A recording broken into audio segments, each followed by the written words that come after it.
This microwave oven is a truly remarkable feat of engineering.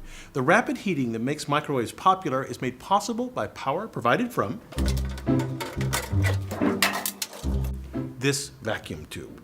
Now, if you picture a vacuum tube at all, it's likely in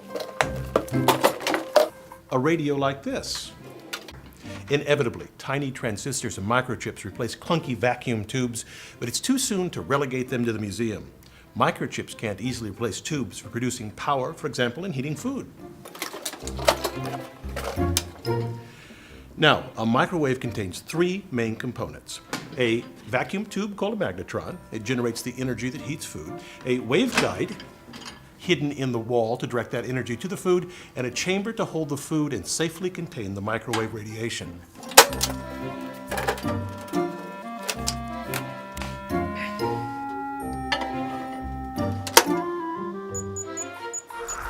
In principle, a microwave oven heats no differently than any other type of heat transfer.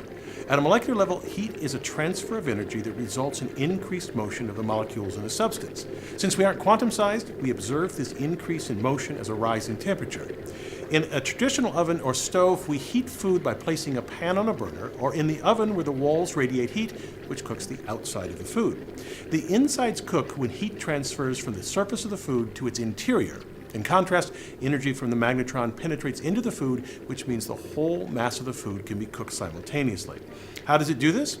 Well, our food is filled with water, which is positively charged at one end and negative at the other. To give these molecules more energy, we expose it to electromagnetic waves that emanate from the tube. By definition, the waves have the electrical and magnetic fields that change direction rapidly. For this oven, the direction of the fields change 2.45 billion times per second. Water will try to align with the radiation's electric field. The changing field rocks the water molecules back and forth rapidly, and molecular friction from this creates heat as the motion disrupts the hydrogen bonds between neighboring water molecules. Now, you can get an idea of the wavelength of the energy emitted from the magnetron using cheese.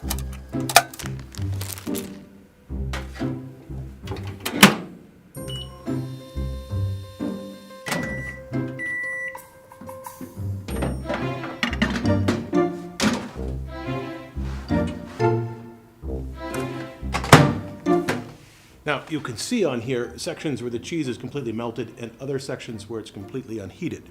The oven's metal walls only reflect waves of a length that fits inside the oven. This standing wave causes hot and cold spots inside the oven. The three-dimensional pattern of waves is difficult to predict, but the principle can be seen by looking at the waves in a single dimension. The peaks and valleys in the wave represent the greatest energy of the wave. Well, the nodes here correspond to the cold spots inside the chamber. If I measure the distance between melted cheese spots, I find about 2.5 inches. That would be half the wavelength, the distance between nodes, and is pretty close to the actual wavelength of microwave radiation used. Using that wavelength, I can estimate the microwave radiation's frequency. The frequency is related to the wavelength by the speed of light. I get an answer that only has a 4 or 5% error, not bad for this primitive measurement. Now, the real engineering in the microwave oven lies in creating the magnetron that generates high-powered radio waves. It's truly an amazing and revolutionary device. The vacuum tube is inside here. These are cooling fins, thin pieces of metal that dissipate the heat as the magnetron operates. The key parts are these two magnets and the vacuum tube. Now, I have another one so you can see the inside. You apply a large voltage across both the inner filament and the circular copper outside. This voltage boils electrons off the center filament and they fly toward the circular copper section.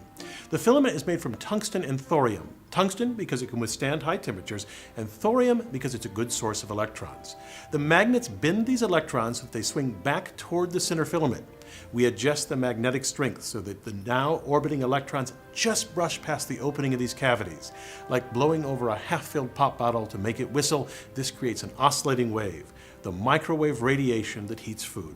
It's simply astonishing that these cavities can be made with high precision, low cost, and incredibly high reliability. I'm Bill Hammack, the Engineer Guy. This video is based on a chapter in the book, 8 Amazing Engineering Stories. The chapter features more information about this subject. Learn more about the book at the address below.